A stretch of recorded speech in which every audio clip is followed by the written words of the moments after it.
Hey guys, Cruel Blind Wave, I'm Eric. Rick. Aaron. And we're back with My Hero Academia. Last time on, Rick, you were not here last time. Nope. You watched an episode on your own. I did. And I haven't heard anything about your opinion about it, no. Talked about this for like 2 hours. We talked about it for a while, so what'd you think? We won't talk for last 2 time? hours here. Maybe the editor can put that Naruto episode in the description. Maybe. Because it's largely the same arguments. Yeah. But don't like it when a writer, a show, whatever, I feel like they want me to mourn a character. Yeah. And then they bring that character back to life where they never killed that character or whatever. Sure, I understand. I feel like it sort of breaks my trust, trust between author and audience. They're putting you through an emotional thing and then flipping it on you. Yeah.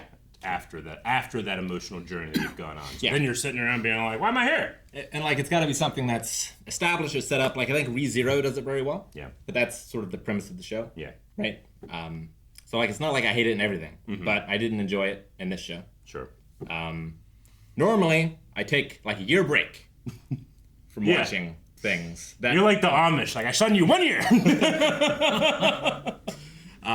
From things that I like. It's one of the reasons One Piece has taken so long for me. Yeah. Because it happens in that show sometimes. I take a long break, and then I sort of get back into it. Now, when your long break, does that achieve, like, a matter of just, like, you're not building trust back up. You're just, like, healing from the hurt it's caused you. Yeah. Okay. Kind of. Yeah. But, so I was considering just like, well, like, I'm not going to be able to be invested in this show anymore. Yeah. So I should probably just drop it. But when I had those thoughts, like, later I was thinking, well, I'm curious to see how it ends, so maybe I'll look up the ending. Sure. And then when I had that thought, I was like, well, I'm so close. Yeah. I might as well just watch it to see how it ends. Yeah. Because I am invested enough that I do want to know how it ends. I understand. I agree on, like, because, like, the Naruto one was one of the things I didn't like. But this one didn't hit me in the same way. I felt like I didn't have the same, I had more of a question of, like, is he dead? Is he dying? Will he be dead? And then the answer came the next episode. Rather in that one, I feel like we had so many episodes and no response back to that. Just, here's where we're at, and that's what happened. And then it just kind of came out of And that one, nowhere. you mourned and got over it.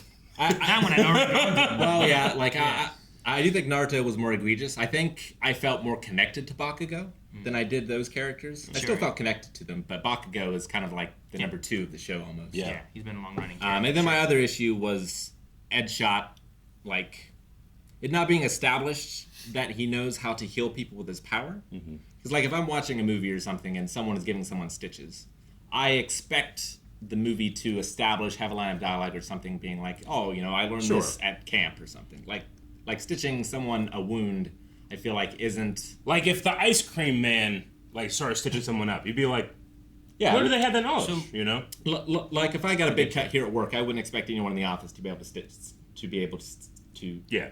But if one of us was, like, a former firefighter or something, like, it might be more likely that they're able to stitch up or possibly. something like that. But, and... Like a pro hero. And if it was just stitching, it wouldn't be a problem. But, like, stitching up someone's heart, I feel like is something that would require intensive training. So with your body. What about back when, when is it? Bakugo's caught by the bad guys in a bar, and, like, Kurogiri Woods? Kurogiri Woods? The guy who teleports? No, the Woods. Not Kuro. It's not Kurogiri, because that's that guy. This guy with wood. He can grab you with wood. Oh, yeah, Woodman. Tree man. The guy that looks like a tree. Yeah, he looks like a tree. Yeah, he comes in. I think Edshot's there. I think someone else is there. Yeah. Edshot, like, there's something that he does where he stops Kurogiri from being able to move by entering his body and hitting certain pressure points in his body to disable him. Sure.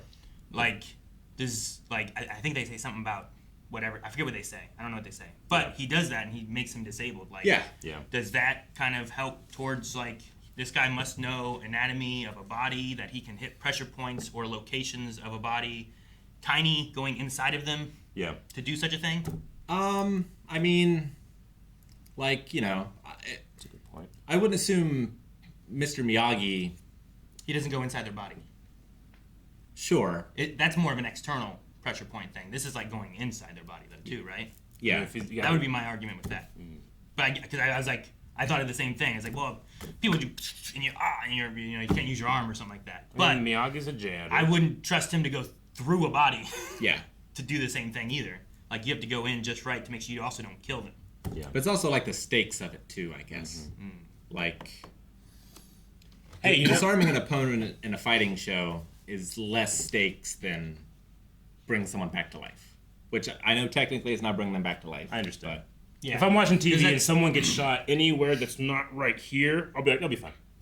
They'll be okay. You know, but Or here. if you were shot anywhere on the body, I'm worried. I get you. No, for me, I think there's a mixture of, like, whatever knowledge he has of the body is that.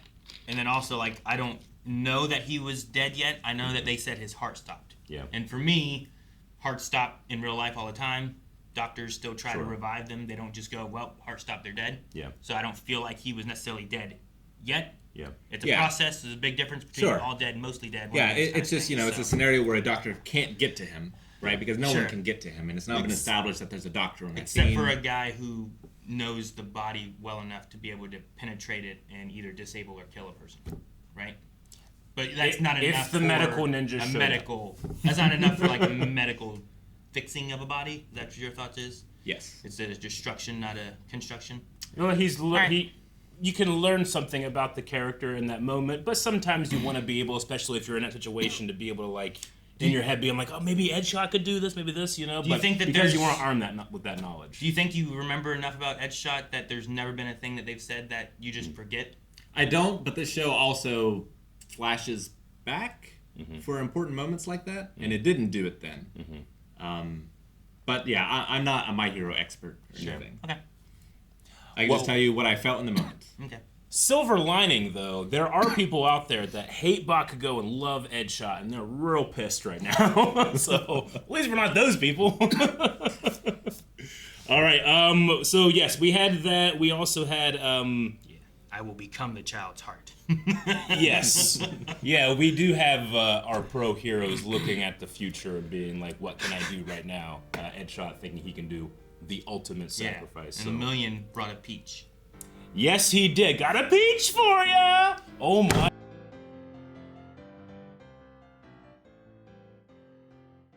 I love anime. I wonder what's coming out of them. I love it. I love giant power levels clashing. And amazing how little it's changed since Dragon Ball. Yeah. You got something that works. Yeah, I know. Do it. Do it. The thing I love the most, though, because, I mean, Dragon Ball has that great feeling of you push yourself to the limit, then you go on, then you get more powerful. Then you push yourself to the limit, then you go on, then you get more powerful. And here, true power isn't achieved until you've passed it on. You know, like the wielders of One for All, they amass incredible power in their lifetimes, but that power doesn't truly get stronger until they pass it on to the next generation. You know, this power has evolved at this point now, and that's not really something. I should say that's something that All for One has only just begun to do. Pass it on. It's the reason you're hyped in Dr. Stone, right? Yes. It's like, yeah. It took all of humanity to pass on all this knowledge in order to accomplish these things. And I get to watch Chrome experience thousands of years of innovation and thought, like, in seconds. And that's why it's so great. But also, it's like sometimes match it on his own. Absolutely, yeah. Right. Because they're using the same framework, yeah, right? The same scientific method. But anyway, I just like here that the reward and what the hero does is not to say, here's what I can do, but here's what I can do for the next person, you know? Yeah. It's not about the power to use it for. And exactly. And it's not about the power, it's the hero behind it, as they said here. Well, and especially, like, with the way the powers are with having stockpile, like, you know, Float is one of the newest ones, so it's had less stockpiling time to try to get better and do more things, whereas Gearshift has been the second one, so it's had even more time to go through I understand. all these different stockpiling Iterations, moments and stuff, right? Like, if it's stockpiling every time it goes through, or maybe as it goes, like, that one has just changed so much. Yeah. I do wonder how it works, because it's not like that muscle's being flexed, because Deku's the first one that's able to use it, right? He's the first one who has used it, at least that we know of, right? So it's just like... we've never seen, like, All Might use it or anything like that. Yeah. Right. So I guess it's just like it absorbs power into it almost like a plant in the sun or something, right? Rather than like a muscle being built. Yeah. Or it works somehow with like as it goes into the next person, that power has just been, it just grows, right? It's like doubling on itself almost, maybe. Like in Pokemon, there's a stockpile move where like each time you use that move, it just grows how much is there. Yeah. I wonder if each time it gets passed on, those powers kind of enhanced a little bit more. Sure. So like Gearshift and Fajin would be the strongest ones because Yeah. they were the oldest ones they had. Whereas like Float and Smokescreen, maybe also because they don't. I don't know what the progression of that necessarily would be if Float turns into Fly or something like that. But because they were 7 and 6 and not 2 or 3, they've not stockpiled on themselves as much. I've seen smoke blow up the earth in Mortal Kombat. No, that's a person smoke. I don't think he can. Could you imagine he was like, use number 6 smoke screen, and then smoke comes out and just uses his little hook chest thing. So I don't know, but it was neat that the way it works, like he can just stop himself in the middle of the air, just like they did with the little knife blade thing that was behind All for One, right? Like they kind of like put that there, and then they do it, and you're like, I don't follow the laws of physics. Yeah. Oh man, that like- blade was just floating in the air. It's like a gravity with momentum and inertia rather than gravity, Yeah, in a way. yeah, Yeah, so you can add and take away inertia and momentum at any point. I wonder if it's like, because he gear shifted from like 1 and then got to top gear. I wonder if like, can he go from like the 1 to the top gear? Or I mean, he had to build it up. I think he did when he went up to the top. Yeah. He might have been like working up to it Yeah. just to make sure of like Yeah. how his body handles it, or Sure. how Shigaraki handles Yeah. it, maybe. He also then- like physically made the motion. Yeah, at least the first time, right? Yeah. Did he do it whenever he was punching? He was like 2nd gear, 3rd gear. I don't think he did it then, Maybe not. but I think he did it when he stopped, right? Or was that just the glowy Fajin? Maybe, I don't know. I thought I saw the blue glow after the first time, like the line. Yeah, And that is our final vestige power, right? Yeah. I think we now have them all. Yeah, because shoot, what's his real name? Toshinori. Yeah, he doesn't have a power. Yeah. So there wouldn't be one for him, No. I guess. No, what is it? Shimura, I think, right? Is the grandmother's name? All Might's predecessor. She had Float. There was Smokescreen, Black Whip, Danger Sense, Fajin, Gear Shift, and then Stockpile was what the first one had before. Yeah. That they didn't know that they had, right? Yeah. And then he was granted the power to pass on power. Yeah. So I think you pass on your power and it just stockpiles each time, and that's why we have such a strong Gear Shift now. Though we didn't get the second guy's name yet. And I also don't have the third guy's name. Okay. Yeah. Because I just said second wielder or whatever, Yeah. right? Dude, I love that we've seen the one for all transfer of power in space thing so much, and then often that'll end with like Deku or All Might grabbing it and using it. Like the Nomu battle Yeah. in the first season, right? But here, and in the times where it feels like we're finally able to look at this villain on a equal playing field, like the vestiges themselves are there, like they're the ones looking. Yeah, that we're and going Deku's in the through. back. Yeah, I like that they got to be in that montage of power, Yeah. because it is on their work, on their backs, that we have achieved this incredible power. So they deserve to be there. So I'm happy for it.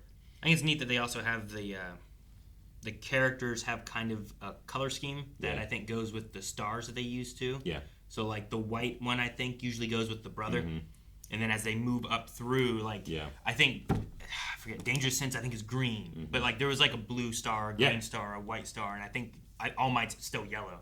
But like I think they all kind of like just scheme with their stars, which I thought was kind of cool. Yeah. I like Izuku has like it's like the eyes on his bunny hood, but made out of his own power. Like the Black Whip. Yeah. And one the wraparound. And the right? 'Cause- wraparound scarf thing was hard. Well, because he had like the bunny teethy Yeah, look before, he did. right? So Uh-huh. now he has like that scarf thing. Yeah. Yeah. I mean, I'm in love with, whenever he fought, who's the guy that Muscle. could tear apart and put himself back together? Overhaul? Overhaul. When he fought Overhaul and he had Eerie on his back, Yeah. and he just like strapped her with Mirio's cape, and then he had that like bluish gold, teal, not gold, but that teal energy. I think that's like my favorite look of his, but this one is like right there for me. Yeah. Going back to the Vestiges, like you said, like I really love the idea of it. I wish I knew the Vestiges more. Sure. Like I felt more invested in them because I think it would make the moment seem so much cooler. It made me think of Highlander. Like, But if you knew all the like if I were to make Highlander into an anime, like if Deku was immortal, or even if he wasn't, but if we saw all of the Highlanders that were killed by the Kurgan, and then if like Deku or whoever killed the Kurgan and got all the Vestiges, then like if you saw them all and then you saw them fail, which we see them fail here, but it's a 5-second clip or whatever. So like we get to see Shimura, like she gets to like look at the body of her grandson, that's been wrecked here, and be like, maybe we get to feel that, like when she looks on it, we bring something to that table, but we don't get to do that with the others. At least not all of them. I mean, the brother, I think we have a little bit more personalized with, but I think 2 and 3 were both soldiers that we flash back to. I don't remember if we've seen all of their history or not before. But 3 was the Fajin one. So we met him sometime before. So we might have had him, but I kind of forget. Like I imagine like a JoJo's Bizarre Adventure, to where each season we follow a different vestige. Until we get to the very end, and then you see like, although they all failed before, now they all come together and succeed. I think would be interesting. Thank you. I mean, there's got to be something to do with their. I wonder if there's like something to do with like their personalities can become more like pronounced the further away from them having their power join the big power or something like that. Because Toshinori doesn't speak at all. He hasn't, because he's not dead yet, I suppose. I guess, the main but like reason. his power has been stockpiled and pushed through, so I think that's what it's supposed to be representing. Whereas the other ones kind of have more of a spirit, but I think that like the longer it's in there, the more it will form. Maybe. There's one other that is quirkless, right? Is it just Toshinori now. Okay, maybe that's why he can't talk. Because he's quirkless, he has no power himself. Maybe, like if Deku does it, would he be the same? Yeah, maybe. I don't know. I like to think it's more likely that's just because he's not actually dead yet. But is that to imply that Deku is speaking to the Vestiges' power, or I don't think their souls are in there necessarily. See, I thought of it more of like because it's been. I mean, it's still only been 1 year, right? Like they're in still the first year of school. Yeah, this is year 1. Like it's been 7 seasons, but only year 1. But like because it's only been a short time since he's passed the power. I was thinking like it hasn't fully formed yet. Like it shouldn't have been there before he passes power, right? Like Deku's not in there. You know what I mean? So like that shouldn't form inside somebody until so it's like infant vestige, like it's still kind of growing to be more of an entity inside maybe. I don't know. My question is like once All For One dies, do they stay? Do they leave? Like what happens? Is there a connection between them? Because they talked about them touching or like some kind of something between them here, right? Like what's the connection? Is that what holds them there or what? I don't know. Because I'd like to know if like once he dies and then Deku passes it on to whoever, will they still have all the Vestiges? Like they seem to have a choice as to whether or not they grant him power. So do they have a choice to dissipate? I mean, I don't know. Maybe. See, that's interesting too because they never granted power to anyone else previously. But is that because they hadn't been strong enough and built up enough? It's the idea of the singularity, like as the generations pass, it gets more powerful. So maybe this is just the limit they had to reach, to be able to do that type of thing. Because like the first guy had tried before, right? Didn't he say something like you're the first person I've been able to say something to? Yeah, it's probably Black Whip, the first one he got. That one. I thought it was the brother. Didn't the brother? Oh, the brother? Was he the first one? He did at one point. And there's been a couple times that he's kind of shown up. The first power, I think, was the Black Whip, which was the banjo guy. No. That was definitely the first power. But I can't remember if it was him first or the brother first that that came to him. There was a dream he had, so I guess that was probably the brother coming to him. Yes. But it wasn't like. He seems more aware now than then, so I don't know if the dream he was had no idea what it was then. A dream. Yeah. But there was also when he saw the faces. I think he saw faces during the sports festival, right? It wasn't just dots. I thought it was just dots and flashes. I thought they were like silhouettes. I thought. Yeah, it was something like that. It's been a while. Yeah. But I thought it was just flashes of light. You got the feeling that there was something looking at him. I remember that. But either way, like, it might not even be a matter of, Deku needs to be this powerful or achieve this thing to be able to hear them. It could be a matter of, it's not the quirk, it's the hero. Maybe there's something about Deku himself that's just more open and to that type of thing, It is kind of like, All Might never needed to do this because he was just good at it already, Deku needed help along the way, but that's one of his strengths, is being able to utilize the people around him, so maybe that makes him more open and able to hear them. Sure. And yeah, I don't think All Might would have. I don't know, maybe, but I don't feel that All Might would have been. If he got Black Whip and then got Float and then like all these powers, like for some reason I believe Deku would be able to like get used to those faster than I think All Might would have. I mean, yeah, Deku, because we see Deku studying every hero in his notebook. And I think it's part of that, right? Where maybe it's like, it just would click better. Like I think but, All Might. But Deku also, hero. at least early, like struggled with everything. He did. He had to build the body, whereas Toshinori already kind of had it, right? I mean, that was like a lot of it. He had less of one than Toshinori did, I should say. But he came up with ways of solving it.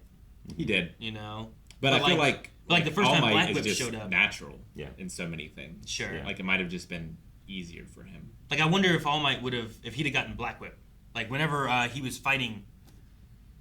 Is it Shino? I want to say it's Shino. Shino, the guy that does the mind control stuff, right, or the speaky thing. Black Whip just showed up and like him and Uraraka saved him and stopped it, right? Yeah, because he was gonna hurt people. Yeah. I wonder if like All Might just had Black Whip just show up, if he would have been able to control it right away, or how he would have like struggled with it. You know what I mean? Yeah. I don't know why I feel like Deku, and maybe it's that, maybe it's all the studying and trying to like, what do I do when I have no powers and I gotta save Bakugo from the slime monster? I throw my backpack. That's all I got. Yeah, and All Might, we've only seen him a lot older and more mature and like able to handle his emotions, whereas Deku's a teenager. Yeah.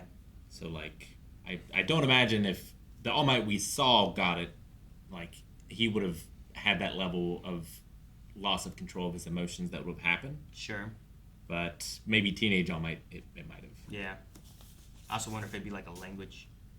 Like when you're a kid, it's easier to learn a language than when you're older, and it's just, I don't know if you're stuck in your ways or what it is, like when it manifests kind of thing. Anyway, I liked a lot of the animation stuff in this too. Like just the fight was fun. Like the first time Deku turned and had the blue eyes. I don't know if that was Gearshift or what was doing the blue out of this, but that mixed with Black Whip, just spiraling and pouring out of him, just looked so cool and scary. Yeah. Also, shout out to Bravo Squadron that stuck around and flew as fast as they could so this kid could go faster. It's like fly fast and he just like slingshot himself to each one, I guess. That was great. And then also, just as like anime trope stuff, I really do love that Eraserhead and the quirk mimic, like they have to look, they can't look away, but they get to give that anime like people on the side like that just watch and do nothing, but at least they're like they're helping. They're doing something by doing it. They are helping by watching and not looking away. It's like every Z Warrior, if we fought right now, might be able to beat South, but we have to wait. No, we have to wait. And then Vegeta tells everybody to wait more while they get stronger. If they all fought at the same time, yeah. Shigaraki was like, "You didn't beat me. Eraserhead beat me." Yeah. I know. It that would have gotten to Vegeta. It would have gotten to Goku too. Yeah. That moment felt a lot like older Shigaraki being like, "You're not playing fair. Yeah. You rigged the game." Because he was game guy. Yeah. It's like your last life. He always had all those things, especially in season 1. It really felt like that, where it's like asymmetrical fight. It just really felt like you've rigged all this and cheated. It was just funny. I just love the Super Shredder out of fingers look. I don't know why. Like finger armor is just so satisfying to see it ripped apart, and I just think of like bone armor. Yeah. I just love the growth of it from him just being covered in hands already anyway. Sure. It wasn't like they were armor necessarily, but now, now it also gives you that weird version. AI feeling, AI tries to do hands and they mess up, Hey, it looks like that too. Show me some armor for hands. Yeah. And then you just got like a bunch of hand on as armor. Yeah. And it'll Like, both look wrong and real at the same time, and then you just get like, and you just turn it off, It's what it feels like sometimes. It's a great idea. Like, it's so Yeah. cool and weird, you know? Well, it's like, so if it was in good. a horror movie, I feel like it would be really creepy and freaky. You Yeah, know? it's so like, good thematically as well because like we know the reason for it, and like he uses that as his safety blanket, kind of in a way, right? Yeah. So it's his armor. It makes sense. Yeah. And Deku's a bunny idea. for some reason. That's never really been explained. No, he was going to try to look like. Thank you so much for watching My Hero Academia with us. We hope that you guys enjoyed the reaction and the discussion, but we still have more season to get to. So if you want to be one of the first people to watch the next video, a way of doing that is to subscribe. I can't guarantee you'll be one of the first, but it'll put you in the queue. Mirko should be pissed for him stealing her gimmick.